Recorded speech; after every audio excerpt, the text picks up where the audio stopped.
Cek, cek, cek. Jumpa lagi bersama FNB Studio. Welcome.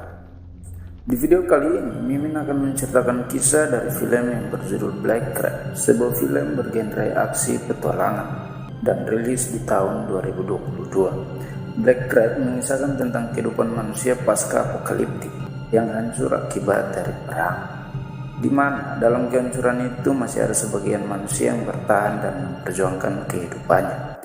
Titik kisah di film ini adalah 6 tentara yang mulai melakukan misi rahasia, dan itu sebagai bentuk perlawanan demi suatu perdamaian. Lantas, apakah misi tersebut dapat berjalan dengan mulus? Ayo, tonton kisah petualangan ke-6 tentara tersebut dalam alur cerita film Black Crab. Dan jangan lupa dukung channel ini dengan cara subscribe dan tonton videonya sampai habis. Dan ini dia, Black Crab.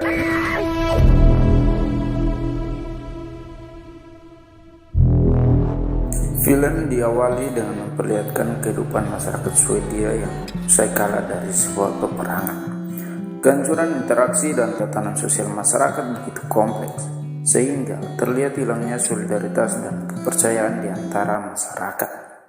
Kemiskinan dan kelaparan menjadi ciri khas kehancuran itu, dan bahkan ketidakpercayaan di antara masyarakat menjadikan mereka saling membunuh untuk bertahan hidup.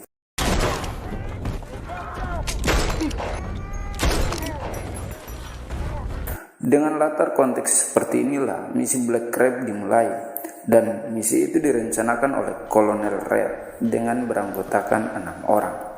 Yang pertama, dia adalah Coraline E. Dia adalah seorang perempuan tangguh yang berjuang untuk mencari keberadaan anaknya Fanny. Dia juga dijanjikan oleh Kolonel untuk bertemu dengan anaknya apabila misi itu sukses. Yang kedua adalah Karimi. Dia adalah masyarakat sipil yang menerima misi itu untuk memastikan bahwa pacarnya selamat dari perang. Yang ketiga adalah Malik dan Granvik. Mereka adalah masyarakat sipil yang berjuang melawan perang demi suatu perdamaian. Yang keempat adalah Nilun dan Frostberg. Mereka adalah tentara Swedia berpangkat letnan dan kapten. Pada dasarnya, perekrutan anggota Black Crab adalah kemampuan berselancar, karena misi perjalanan itu akan dilakukan melalui lautan yang beku dan hanya bisa berjalan saat di malam hari agar mereka bisa terhindar dari pandangan musuh. Setelah perencanaan dan perekrutan anggota terpenuhi, mereka langsung dilengkapi dengan senjata dan sepatu seluncurnya, serta mereka diarahkan untuk mulai menjalankan misi tersebut.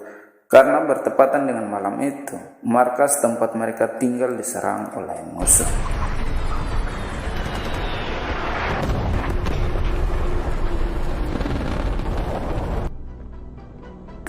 Terlihat di lautan yang beku, ke-6 orang tersebut mulai berseluncur layaknya berjalan di daratan, dipimpin oleh Frostberg sebagai kapten. Akan tetapi, belum lama perjalanan sang kapten harus gugur terlebih dahulu. Dia terperangkap dalam pecahan es dan tenggelam di dalam lautan yang dingin.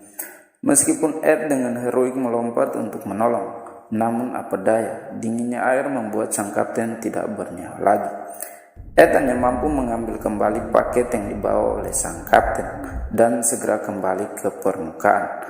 Karena jika tidak, Ed pun dapat meninggal karena kedinginan. Kemudian mereka menepi ke darat agar dapat merawat Ed. Di tempat persinggahan itu, Malik membuat api unggun, sedangkan Granvik berdiri di jendela rumah sebagai bentuk kewaspadaan diri. Setelah Ed mulai pulih, mereka bertengkar tentang pemimpin yang akan memandu mereka.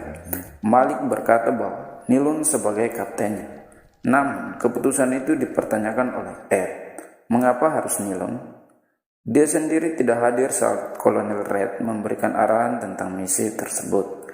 Pemahamannya tentang lautan beku dan wilayah yang dilintasi juga belum dipahaminya, kata Ed. Meskipun demikian, Malik tetap mempertahankan keputusan itu, karena Nilun sendirilah yang adalah tentara dalam tim itu. Sehingga selanjutnya misi tersebut dipimpin oleh Nilun. Kemudian mereka beristirahat dan akan melanjutkan perjalanan saat senja. Akan tetapi, Ed dan Granvik mendengar suara helikopter yang datang dan mereka pun terbangun.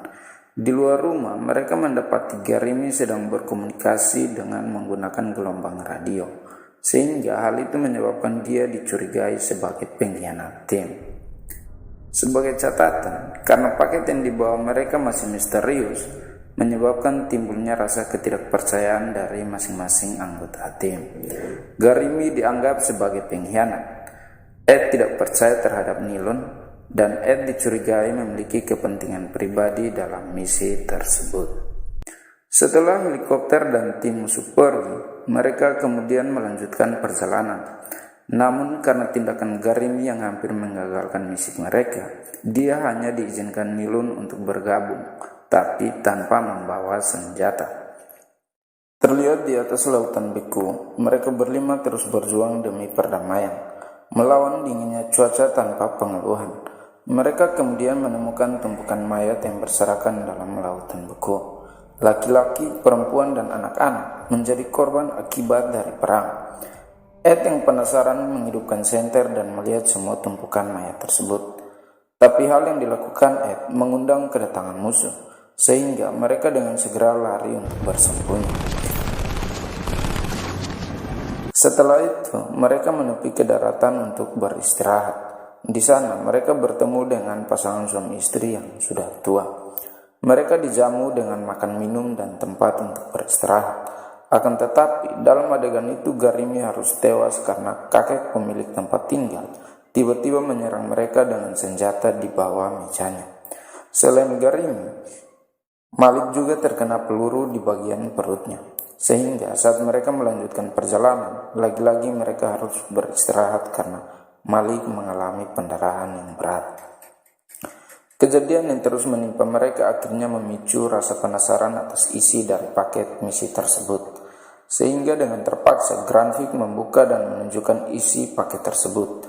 Ternyata yang dibawa mereka adalah senjata biologis milik Swedia, virus mematikan yang direncanakan untuk disebarkan supaya bisa menghentikan perang. Di sana mereka kembali bertengkar. Granvik dan Nilon tidak ingin lagi melanjutkan perjalanan misi tersebut. Sedangkan Ed tetap dengan tujuan misi tersebut karena diberi janji untuk bertemu anaknya Fanny. Setelah perdebatan itu, mereka terus melanjutkan perjalanan. Namun hanya 3 orang tersisa karena Malik memilih untuk bunuh diri. Belum lama berjalan, mereka kembali diserang oleh musuh. Namun dengan kemampuan Granvik yang adalah penembak jitu, dia mampu mengatasi musuh itu dengan mudah. Setelah kejadian itu, mereka bertiga kembali beristirahat. Namun lagi-lagi perdebatan mengenai tujuan misi itu kembali terjadi. Di situ Nilon berusaha menjelaskan dampak dari senjata biologis itu. Akan tetapi Ed yang sudah sangat rindu terhadap anaknya tetap pada pendirian membawa paket tersebut. Dan karena keegoisan Ed menyebabkan mereka harus terpecah, Nilon memilih untuk mengambil paket itu dan meninggalkan Granvik dan Ed yang lagi tertidur.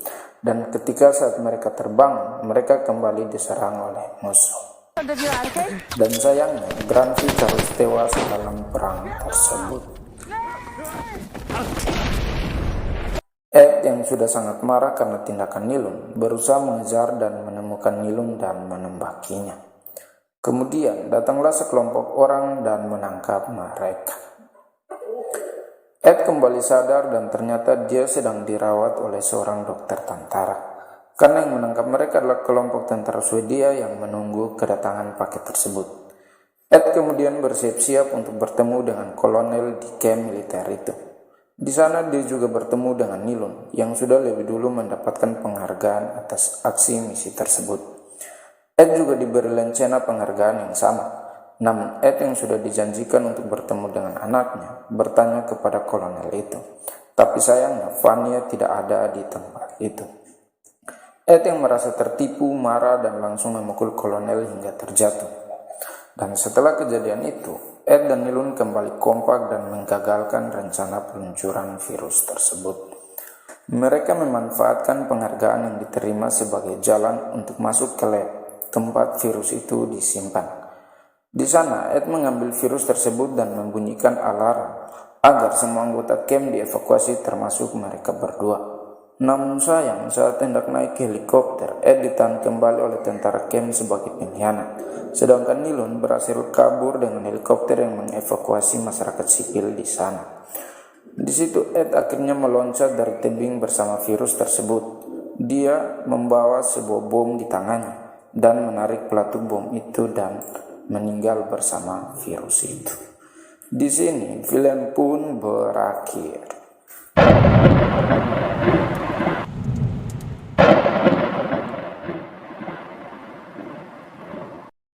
Terima kasih telah menonton video ini. Jangan lupa tetap dukung channel ini dengan cara subscribe dan bagikan ke sosial media kalian. Di akhir kalimat, Mimin mengucapkan God bless you.